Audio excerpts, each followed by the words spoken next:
ખાતે બનેલી દુર્ઘટના બાદ પાલિકાના અત્યાર સુધી ઊંઘતા અધિકારીઓને પોતાની કામગીરીનું પોતાની જવાબદારીનું ભાન થયું હોય તેમ લારી ગલ્લાઓ, રાત્રિ બજાર, એનપીએસએસની શાળા તથા પાલિકા હસ્તકની જૂની ઇમારતો સામે કાર્યવાહી કરવામાં આવી રહી છે।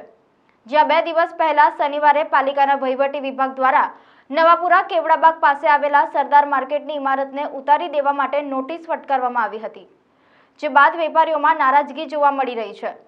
વેપારીઓ સ્થાનિક નગરસેવક બાળુ સુરવેની આગેવાનીમાં મ્યુનિસિપલ કમિશનર દિલીપ રાણાને મળવા માટે આવી પહોંચ્યા હતા અને 5 દિવસમાં દુકાન ઉતારી લેવાના નિર્ણયમાં ફેરવિચારણા કરવા અને ભવિષ્યમાં અહીંના વેપારીઓ માટે શું નીતિ રહેશે તેની સ્પષ્ટતા અંગે સ્પષ્ટ રજૂઆત કરી છે। સરદાર પટેલ માર્કેટ જર્જરિત થઈ ગયું છે એવું એમનું કહેવા પ્રમાણે શનિવારે સાંજે 7 થી 7:30 એ લોકોએ નોટિસ આપી અને દિન 5માં અમે એને જર્જરિત મકાનને પાડીશું એવું નોટિસ પાઠવી।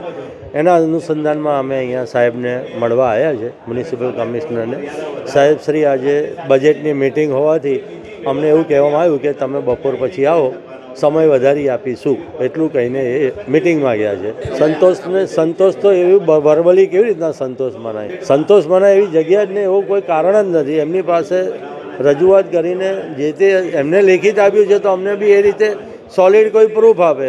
આગામી દિવસમાં બીજું શું, જો સારી રીતના અમને સંતોષ નહીં થાય તો અમે ગાંધીજીના માર્ગે આંદોલન કરીશું। અમારા વિસ્તારમાં સરદાર માર્કેટ છે, તે જન્મ મરણની ઓફિસ પણ છે અને અસંખ્ય એવા વેપારીઓ છે કે જે કોર્પોરેશનની દુકાનો ભાડેથી 90 વર્ષના પટ્ટે ચલાવે છે। તમે જોઈ શકો કે છાપામાં પણ આવ્યું હશે, આપના માધ્યમથી બી જાણવા મળ્યું કે 5 જ દિવસની અંદરની નોટિસ આપવામાં આવી છે કે આખી બિલ્ડિંગ જર્જરિત છે અને તોડી નાખવામાં આવશે, 5 દિવસમાં ખાલી કરી દેવામાં આવશે એવી નોટિસ આપી છે। તો અમારું એટલું જ કહેવું છે કે સાહેબ, ખરેખર તમે કહો છો જર્જરિત છે તો 2-2.5 વર્ષ પહેલાં તે રિનોવેશનથી લાખો રૂપિયાનો ખર્ચો કરવામાં આવ્યો હતો।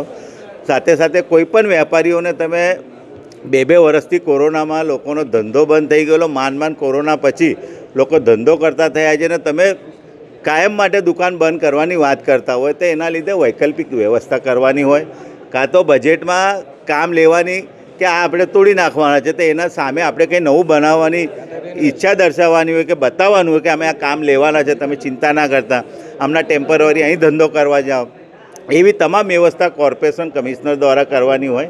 એટલે અમે તમામ રજૂઆતો કરી છે અને એક તમામ રજૂઆતો અમારી ધ્યાનમાં નહીં રાખવામાં આવે, વેપારીઓ સાથે ગાંધીજીના માર્ગે આંદોલન કરીશું।